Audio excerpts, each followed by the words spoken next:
do Senhor Jesus, estou de volta para gravar a segunda parte da mensagem sobre o tema o primeiro homem e a primeira mulher a aceitar Jesus, ou o primeiro casal a aceitar Jesus, que foi José e Maria, ou Maria e José.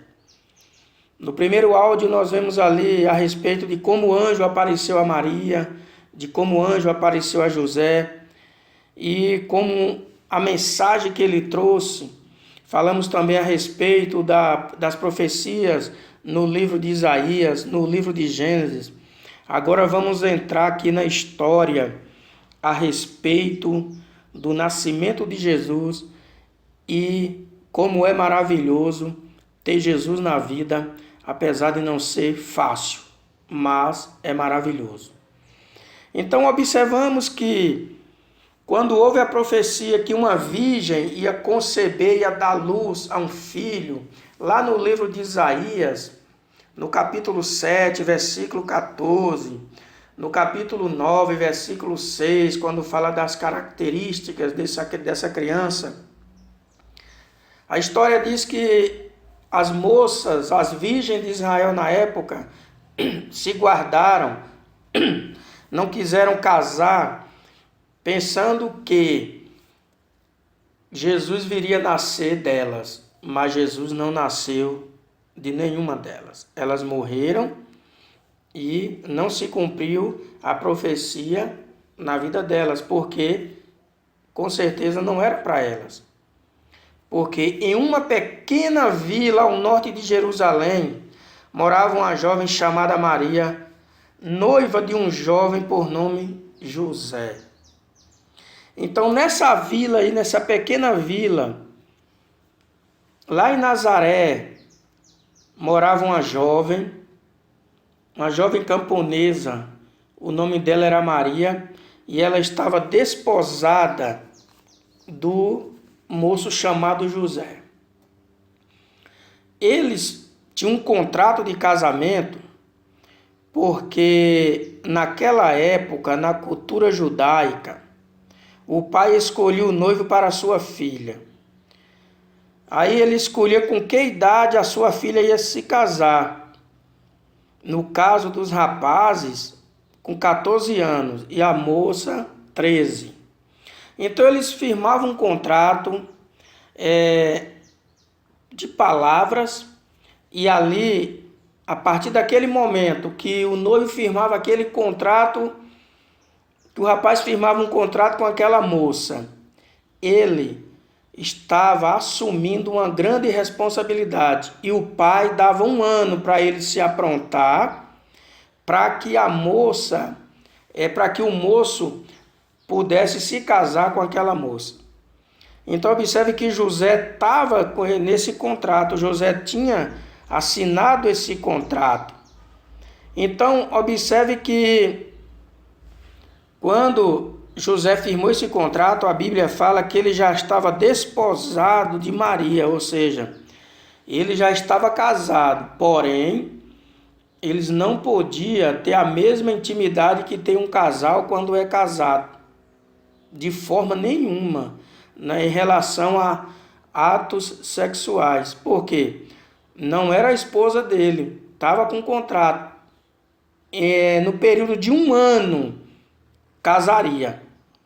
Aí nós observamos que com 6 meses que tinha firmado aquele contrato, a Bíblia fala em Lucas capítulo 1 e versículo 26, diz que o anjo apareceu a Maria. Observe o versículo 23. E no 6º mês foi o anjo Gabriel enviado por Deus a uma cidade da Galileia chamada Nazaré, a uma virgem desposada com um varão cujo nome era José. Então veja que havia um contrato de casamento, faltava 6 meses para Maria casar. Aí com 6 meses o anjo aparece e traz uma mensagem de Deus para Maria.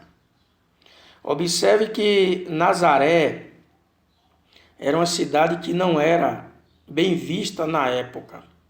Lá havia tropa de soldados observando e guardando a cidade.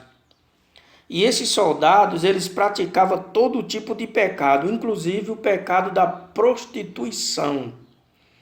Eles se deitavam com as moças, com as mulheres de vidas fáceis naquele lugar. E por isso que Nazaré tinha uma má fama.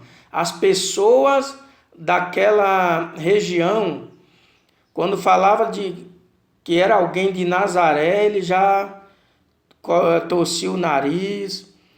E aí uns perguntavam assim, mas tem alguma coisa boa que venha de Nazaré? Inclusive, lá no Evangelho segundo escreveu João, se não me salvo engano, vai dizer que quando Filipe encontrou Natanael, que diz, vem ver, nós achamos o Cristo. Natanael, ele pergunta para Filipe, ora, e vem alguma coisa boa de Nazaré? Por acaso de Nazaré vem alguma coisa boa? Então, observe que Nazaré, essa cidade não era bem vista pelo povo. Então, observe que uma certa feita, se não me engano, no livro de Marcos, quando vai falar sobre aqueles que Jesus entra na cidade e vai até a sinagoga, aí o que acontece? Acontece que aqueles demônios olham para Jesus e falam assim, que temos nós contigo, Jesus Nazareno? Vieste nos atormentar antes do tempo? Ou seja, quando ele falou nós, usou o pronome que tinha mais de um demônio ali. Tinha vários demônios. E quando falou Nazareno, era uma forma deles criticar Jesus, porque Jesus era de Nazaré. Então, Filipe também, pela mesma forma, lá no Evangelho segundo escreveu João, no capítulo 1, versículo 45 até o 50, vai falar sobre essa questão. Então o povo tinha má fama daquela cidade, achava que todos que vinham de lá ou que moravam lá não era boa pessoa. Agora, imaginemos uma coisa. Maria foi visitar a mãe de João Batista em Nazaré. Observe bem que Maria naquele lugar,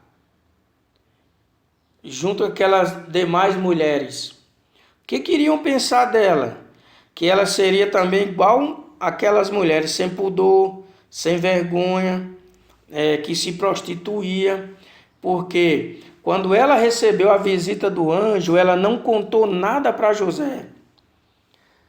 Passou-se 3 meses, ela foi visitar Isabel, a mãe de João Batista, e ficou lá por algum tempo.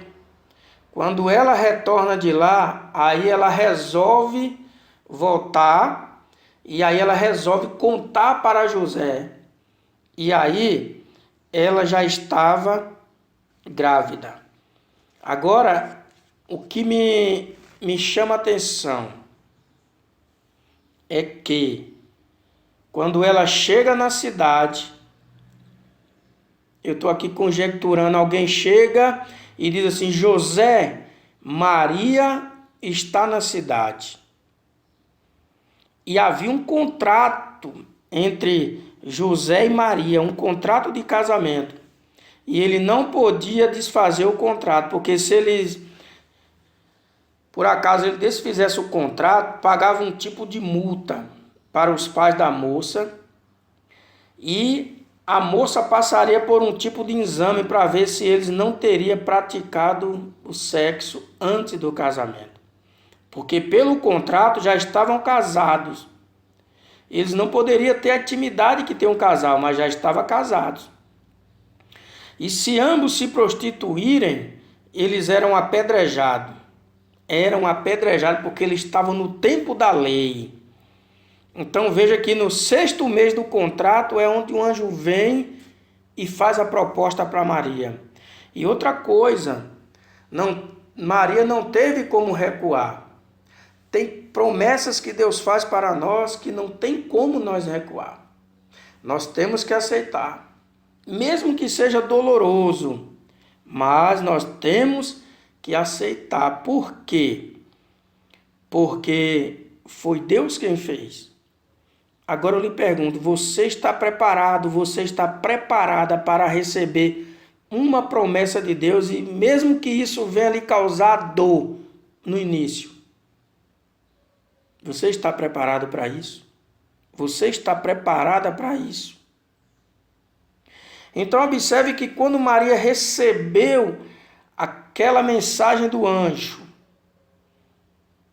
Maria compreendeu a importância das palavras do anjo. Por quê? Esta criança que ia nascer do seu ventre seria rei de enorme poder, ia inaugurar um período de paz e prosperidade. Por quê? Porque os judeus esperavam o Messias, cada um à sua maneira. Um achava que ele ia vir rico, de uma família rica, em uma carruagem. E os ricos e poderosos não queriam que Jesus viesse, porque temia que suas falcatruas fossem descobertas. Por isso que eles não queriam que essa criança aparecesse. Inclusive o rei Herodes, depois que Jesus nasceu, mandou matar todas as crianças de 2 anos abaixo. Por quê? Porque ele não queria que nenhum viesse tomar o trono dele. Inclusive até os seus filhos foi no meio, caiu na espada. Por quê? Porque ele não queria que nenhuma pessoa tomasse o lugar dele. Inclusive quando aqueles homens, aqueles pastores que foram visitar Jesus, e a notícia correu que Jesus era o rei dos judeus, aí Herodes ficou furioso, disse, não, ninguém pode ser rei no meu lugar, e mandou matar as crianças. Só que tem um detalhe, Jesus não estava no meio das crianças, dessas crianças que foram mortas. Então veja que os pobres e abandonados desejavam sim que Jesus viesse logo para pôr fim à opressão e ao jugo. Mas os ricos daquela época não queriam de forma nenhuma. Disse não, esse menino não pode ocupar esse lugar. Então vamos fazer de tudo para poder destruir. Mas só que aquilo que Deus promete, Deus cumpre. Pode Satanás usar quem ele quiser. Tenhamos certeza de uma coisa, que quando Deus promete, ele cumpre. E os propósitos e os planos de Deus ninguém pode frustrar. Então veja que quando Maria recebe aquela notícia, ela fica encabulada. E ela diz assim, como se dará isso se eu não deitei com homem algum? Porque ela sabia que todas as crianças que viriam ao mundo era através do sexo. Mas aí o anjo diz assim, você vai engravidar do Espírito Santo, Maria. Aleluia. Veja que privilégio. É um privilégio muito grande a pessoa dar luz ao Filho de Deus. E no caso de Maria, ela ficou agradecida, ela teve esse privilégio de dar luz ao Filho de Deus, uma simples camponesa, mas isso exigia sacrifício. É isso que eu quero trazer no próximo áudio. Essa questão, ter Jesus na vida e na sua casa, exige sacrifício. Não é fácil, nem de Deus a gente recebe as coisas de mão beijada. Não, Deus não tem os seus queridinhos. Deus não fala, eu vou dar porque você merece. Não, Tudo que Deus dá é bom para nós. Então, no próximo áudio, vamos falar sobre essa questão aqui, que exige sacrifício para a pessoa realizar a obra de Deus. Até o próximo estudo. Espero que você nos acompanhe e você continuará sendo abençoado através desta palavra.